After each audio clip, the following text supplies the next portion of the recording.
नमस्कार, बहुत बहुत स्वागत है आपका। सुदर्शन न्यूज देख रहे हैं आप, आपके साथ मैं हूं विकास ब्रजेश सक्सेना। खबर मध्य प्रदेश के रतलाम से मिल रही है, जहां गणपति प्रतिमा शोभा यात्रा पर पथराव किया गया है। आपको बता दें कि गणेश प्रतिमा स्थापना को लेकर मोचीपुरा से निकल रहे हिंदू समुदाय पर पथराव किया गया है। पथराव में कई लोगों को गंभीर चोटें आई हैं। घटना की शिकायत जब पुलिस से की गई है तो पुलिस ने मामले को हल्के में लिया है और कोई कार्रवाई नहीं की है, जिसके बाद हिंदू संगठनों में आक्रोश फैल गया है। हिंदू संगठनों से जुड़े पदाधिकारी और कार्यकर्ता स्टेशन रोड थाने पर जमा हो गए। पुलिस के खिलाफ नारेबाजी और थाने के सामने रोड जाम करने से लेकर मामला और बढ़ गया है। बड़ी संख्या में लोग थाने के सामने जमा हो गए। इस पर पुलिस ने उनकी शिकायत को नहीं सुना है, उल्टा हिंदू कार्यकर्ताओं पर ही लाठीचार्ज कर दिया और यहां तक कि उनके ऊपर आंसू गैस के गोले तक दाग दिए हैं। हिंदू संगठनों का आरोप है कि गणपति जुलूस पर जिहादियों ने ही अंधेरे का फायदा उठाकर पथराव किया है, लेकिन पुलिस मामले को दबाना चाहती है। इसलिए पुलिस जो है हिंदुओं को ही प्रताड़ित कर रही है।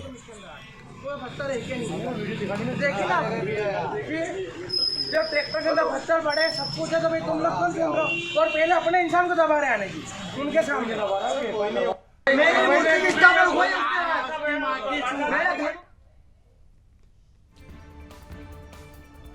तो गणपति प्रतिमा शोभा यात्रा पर पथराव किया गया। देखिए तस्वीरें आपको दिखा रहे हैं, लोगों में आक्रोश दिख रहा है। ऐसे में पुलिस ने लाठीचार्ज किया, आंसू गैस के गोले दागे। वहां से उनको हटाने के लिए हिंदुओं पर पुलिस ने ये आंसू गैस के गोले दागे हैं। हिंदुओं का आरोप है कि जिहादियों ने जुलूस पर पथराव किया। इसको लेकर अब आक्रोश देखने को मिल रहा है।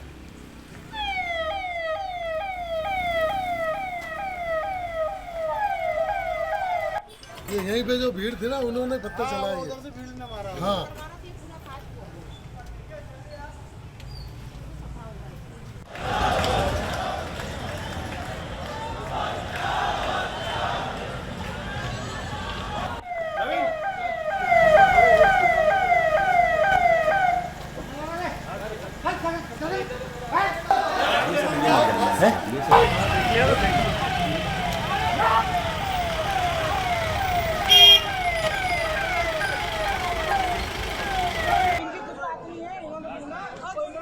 एक शिकायत स्टेशन रोड थाने पे आई थी, जिसके अंदर जो है काजल किन्नर और बाकी वो पंडाल वाला जो एरिया था, वहां पर ये बताया गया था कि वहां पे कोई किसी ने पत्थर फेंका है, जिसके अंदर एक व्यक्ति को पत्थर लगा है और उसके संबंध में इनके द्वारा शिकायत की गई थी, जिसको जो है मामला पंजीबद्ध कर लिया गया है अज्ञात में मारपीट और गाली गलौज का।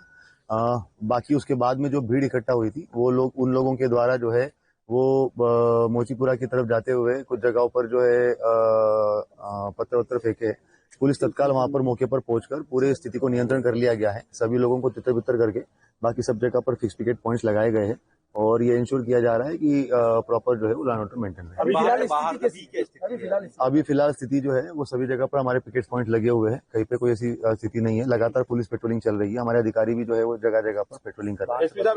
तीन बार रतलाम में कर्फ्यू लगाए इन्हीं महीनों में। क्या शहर की जनता को त्योहार के दौरान अपील है? मेरा सभी लोगों से यही बोलना रहेगा कि कहीं पे भी कोई घटनाक्रम होता है तो उसमें पुलिस तत्काल कार्यवाही भी करती है और इम्पेशेंट होके जो है वो भीड़ तंत्र का उपयोग करके कोई भी चीजों को ना लेके आए, त्योहार जो है वो शांतिपूर्ण मनाए। और लगातार हम लोग काम भी कर रहे हैं। बाहर से बल जो है हमारे पास में अभी दो कंपनी जो है, एक जावरा की और एक दार की, तो उसको असाइन कर दिया गया है, वो आएगी। मगर उसके पहले हमारा जो शहर का फोर्स है उसको हमने पूरे चप्पे चप्पे पे लगाकर अभी स्थिति जो है वो कंट्रोल में है। आज जो गणेश उत्सव का पर्व था, संपूर्ण हिंदू समाज अपने अपने स्थलों पे गणेश उत्सव का पर्व बना रहे थे। ऐसे उकाला गणपति जी पर हमारे संगठन के कुछ कार्यकर्ताओं के द्वारा वहाँ पे स्थापना की जाती है, काफी वर्षों से कर रहे हैं। तो जब वो मोचीपुरा क्षेत्र से गणेश जी के उत्सव की प्रतिमा को लेकर जा रहे थे, उत्सव बना के जा रहे थे, तो कुछ असामाजिक तत्वों द्वारा, कट्टापंथियों द्वारा उन पर पथराव किया गया और पथराव करने के बावजूद उनके ऊपर कहीं ना कहीं जानलेवा हमला करने का एक प्रयास किया गया, जो 15 दिनों से सतत रतलाम शहर में चल रहा है। पूर्व में भी हाड़की चौकी क्षेत्र में 7 दिन मतलब 7 तारीख को गणेश उत्सव बनना था और 16 तारीख को जो आने वाला इनका जो त्योहार था उसके पूर्व में हरे झंडे लगाकर कहीं ना कहीं इस कार्यक्रम को बाधित करना और षड्यंत्रपूर्वक उस क्षेत्र में असामाजिक तत्ता का माहौल बनाकर शांति भंग करने का कार्य किया गया। मालिकवा क्षेत्र में भी यह प्रयास किया गया। संपूर्ण हिंदू समाज का आज ये रोष व्याप्त हुआ कि रतलाम शहर में रहकर कहीं ना कहीं भाईचारे की बात करके ये शांति समिति की बैठक में बोल के बैठते हैं कि हम भाईचारे की एकता की बात करेंगे, हमारे क्षेत्रों में कार्यक्रम करते हैं, सब कुछ करते हैं, हम कभी हिंदू समाज रोष व्याप्त नहीं करता है, परंतु इतना बड़ा षड्यंत्र करके समाज को नुकसान पहुंचाने का जो कार्य कर रहे हैं प्रशासन से वही मांग, और आज हिंदू समाज का वही और समस्त हिंदू संगठनों का वही रोष व्याप्त हुआ और उसके विरोध में हम यहाँ बैठे हैं। क्या मांग क्या थी आपकी? मांग यही है, जिन लोगों ने और जो इतना समय हमने प्रशासन को उन लोगों के नाम भी चयनित करके दिए थे संगठन के द्वारा कि ये कहीं ना कहीं अपने अपने क्षेत्रों में यह दंगा भड़काने की और कहीं ना कहीं शांति भंग करने की कोशिश कर रहे हैं। प्रशासन को भी यह विषय पता था और हमने प्रशासन को पहले ही व्याप्त करा के संज्ञान में विषय ला दिया था कि मोचीपुरा क्षेत्र में क्योंकि हमारी परमिशन के द्वारा करवा कोई निकल रहा है, प्रशासन का कहना रहता है कि वो संवेदनशील क्षेत्र है, तो हमारा कहना कर वो संवेदनशील क्षेत्र है, वहां अगर हिंदू अपना त्योहार नहीं मना सकते हैं, वह यात्रा नहीं निकाल सकते, तो उस क्षेत्र को पाकिस्तान घोषित कर दिया जाए। अगर स्वतंत्र भारत के हम नागरिक है, भारत में हमारे हिंदुओं को रहने का राष्ट्र बहुसंख्यक हिंदू समाज है, तो अपना त्योहार बनाए। हमारा वही कहना है कि जिन्होंने पत्थरबाजी करी है उनके हम नाम देते हैं, उन पर कड़ी से कड़ी कार्रवाई की जाए और उनको उठा के लाया जाए।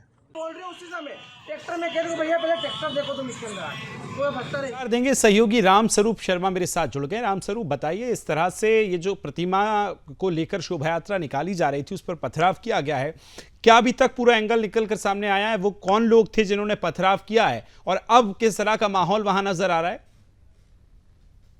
देखिए, मैं आपको बता दूं कि ये गणेश प्रतिमा स्थापित करने के लिए हिंदू संगठन के जो कार्यकर्ता हैं, गणेश जी के जो भक्त हैं, वो पंडाल में अपने लेकर आ रहे थे और ट्रैक्टर ट्राली में उनको गणेश जी रखा हुआ था और रास्ते में जो जिहादी हैं उनने छुप कर अंधेरे का फायदा उठाकर ट्रैक्टर ट्राली के ऊपर पत्थरों से हमला किया और ये कोशिश की कि कहीं ना कहीं भगवान गणेश की जो प्रतिमा है उसको चोट लग जाए और वो खंडित हो जाए। तो उपद्रव फैलाकर और पूरे मध्य प्रदेश में तनावपूर्ण स्थिति बनाने की और उपद्रव करने की इस तरह की प्लानिंग जिहादी तत्वों की रही होगी, इस तरह का आरोप हिंदू संगठनों के कार्यकर्ताओं का है। और दूसरी बात यह है कि इस पूरे मामले में न केवल हिंदू संगठन के कार्यकर्ता बल्कि रतलाम का जो पूरा शहर है, चाहे महिलाओं की बात करें, बच्चों की बात करें या वृद्धों की बात करें, जो फुटेजेस जो विजुअल हमारे सुदर्शन न्यूज की टेलीविजन स्क्रीन पर हमारे दर्शक देख रहे हैं, वो ये तस्वीरें बता रही हैं कि पूरे शहर ने सामूहिक रूप से आधी रात में इस पूरी व्यवस्था के खिलाफ जो पुलिस ने व्यवस्था की थी और वो व्यवस्था के उसको धता बताकर जिस तरह से जिहादियों ने हमला किया और तांडव किया आधी रात को, तो ये इस भीड़ ने ये एक तो हिंदू एकता बता दी है, दूसरी बात ये कि पुलिस की जो कानून व्यवस्था है वो हाशिए पर आ गई है। हिंदू संगठनों का ये कहना है कि कई सारे लोगों को हिंदू संगठनों ने पहले चिन्हित किया था और उन्हें उनके ऊपर पहले से ही पकड़ने की या उनके ऊपर कार्रवाई करने की मांग की थी, लेकिन पुलिस प्रशासन ने इस तरह की कार्रवाई पहले से नहीं की और शायद ये उसी का खामियाजा है जो उज्जैन में आम जनों को और हिंदुओं को उठाना पड़ा बीती रात। और इस पूरे मामले में जैसे ही जब स्थिति उग्र हुई तो फिर पुलिस ने वहां हिंदुओं के ऊपर लाठीचार्ज किया, आंसू गैस के गोले छोड़े। तो सबसे बड़ी बात मैं आपको बता दूं कि जब भी कुछ होता है तो हिंदू ही कहीं ना कहीं, चाहे प्रशासन की बात हो तो प्रशासन के शिकार होते हैं, बात जिहादियों की हो तो जिहादियों के शिकार होते हैं, हिंदू ही कहीं ना कहीं मारा जाता है, उसे पीटा जाता है। यही स्थिति मध्य प्रदेश के रतलाम में बीती रात को निर्मित हुई। रामस्वरूप, ये भी आपसे जानना चाहूंगा, जब पथराव होता है, इतनी बड़ी संख्या में लोग थाने के बाहर पहुंच जाते हैं, तो अब तक कोई जांच नहीं हुई है क्या वहां सीसीटीवी नहीं शहर में थे एक्टिव, कहां किससे पथराव किया, इस एंगल पे पुलिस ने अभी तक कोई जांच नहीं की है?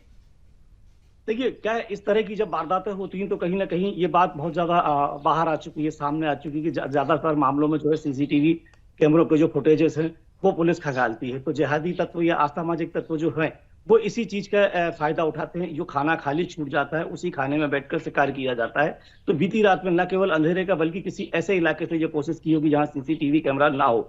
हालांकि कुछ सीसीटीवी कैमरों ने उसको शूट किया है और उनकी निशानदेही के ऊपर जिहादी तत्वों को, असामाजिक तत्वों को उनकी धरपकड़ करने की पुलिस कोशिश कर रही है, इस तरह के आश्वासन दिए।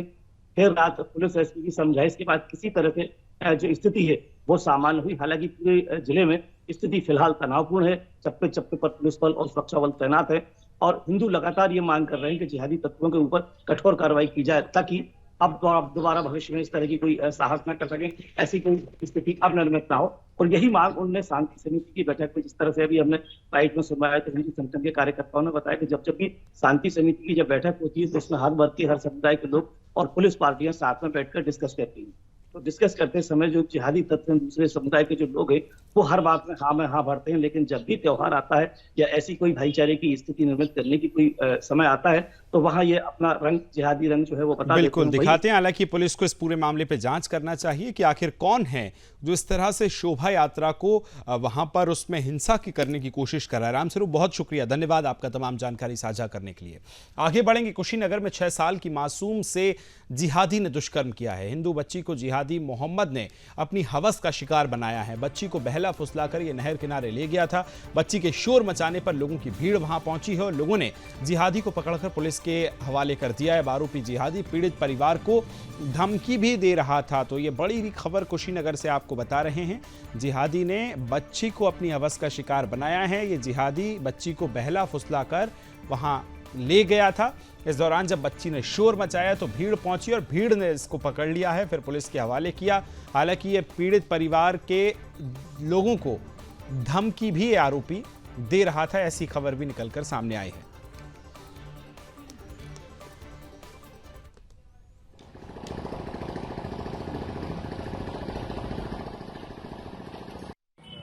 आज साहेबपुर जनपद कुशीनगर के थाना अड्डा के ग्राम चतुर छपरा में एक 7 वर्षीय नाबालिग लड़की के साथ एक व्यक्ति द्वारा दुष्कर्म की सूचना प्राप्त होते ही तत्काल पुलिस द्वारा घटनास्थल पर पहुंचकर आरोपी व्यक्ति करीमुल्ला सनाब रज्जाक उम्री करीब 60 वर्ष को हिरासत पुलिस में लिया गया। प्रकरण में सुसंगत धाराओं में अभियोग पंजीकृत वैधानिक कार्रवाई प्रचलित है।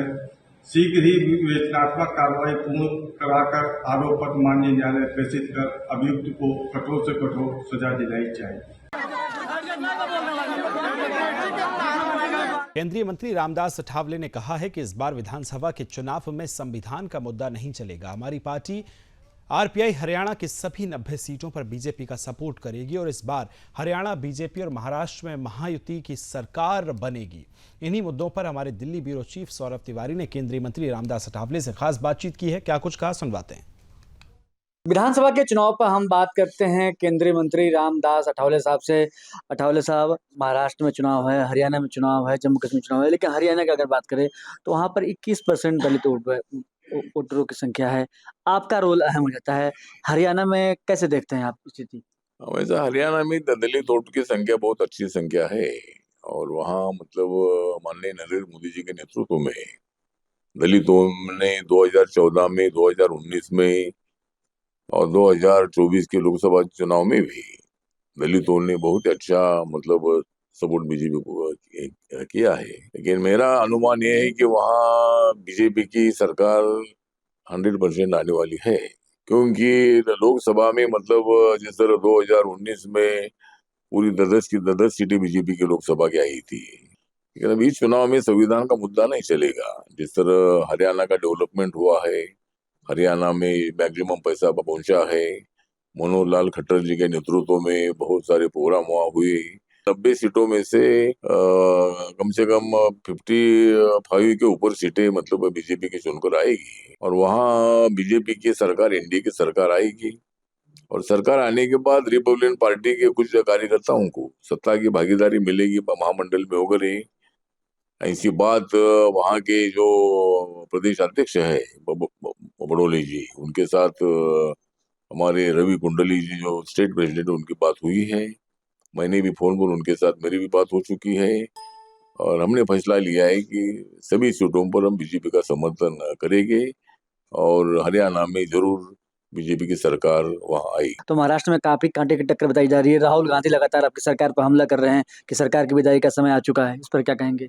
अभी हमारे ऊपर हमला करने का उनका जुमला हमेशा होता ही है। हमला तो जितना ज्यादा करते रहेगी उतनी हमारी ताकत बढ़ती रहेगी और किसी का मुंह हम नहीं बंद कर सकते हैं। जिनको जो बोलना है वो तो बोलने का काम वो सब करते हैं। जनता जान चुकी है कि नरेंद्र मोदी जी कितने एक्टिव प्राइम मिनिस्टर है। नरेंद्र मोदी जी के कार्यकाल में इतने बड़े बड़े काम हो चुके हैं। तो महाराष्ट्र के चुनाव में अभी संविधान का मुद्दा नहीं चलेगा। संविधान के मुद्दे को लेकर 400 पार का नारा और संविधान को जोड़कर इन लोगों ने ये प्रचार किया है कि भाई संविधान बदलेंगे, आरक्षण हटा देंगे। इसी तरह की बयानबाजी करने से मुझे लगता है कि हमारा भारी नुकसान हुआ था और लेकिन अभी संविधान का मुद्दा इस इलेक्शन में नहीं चलेगा, डेवलपमेंट का मुद्दा चलेगा। तो मुझे लगता है कि महाराष्ट्र में जो 288 सीटें हैं उसमें आरपीआई ने 10-12 सीटों पर चुनाव लड़ने का इच्छा व्यक्त की है और चर्चा के बाद कितनी फाइनल में सीटें छुट्टी है देखते हैं। लेकिन जो हमारी महायुति है, एनडीए है, वहाँ स्ट्रांग है और हमें पूरा विश्वास है कि जिस तरह माननीय नरेंद्र मोदी जी ने महाराष्ट्र के लिए बहुत ही ज्यादा पैसा डेवलपमेंट के लिए दिया है, जगह जगह पर डेवलपमेंट दिख रही है, इसीलिए जरूर हमारी सरकार आएगी, ऐसा हमें पूरा विश्वास है। धन्यवाद। तो केंद्रीय मंत्री रामदास अठावले साहब हैं जिन्होंने दावा ठोका है हरियाणा और महाराष्ट्र पर एक बार फिर से भारतीय जनता पार्टी की सरकार बनेगी। सौरभ तिवारी, सुदर्शन न्यूज, दिल्ली।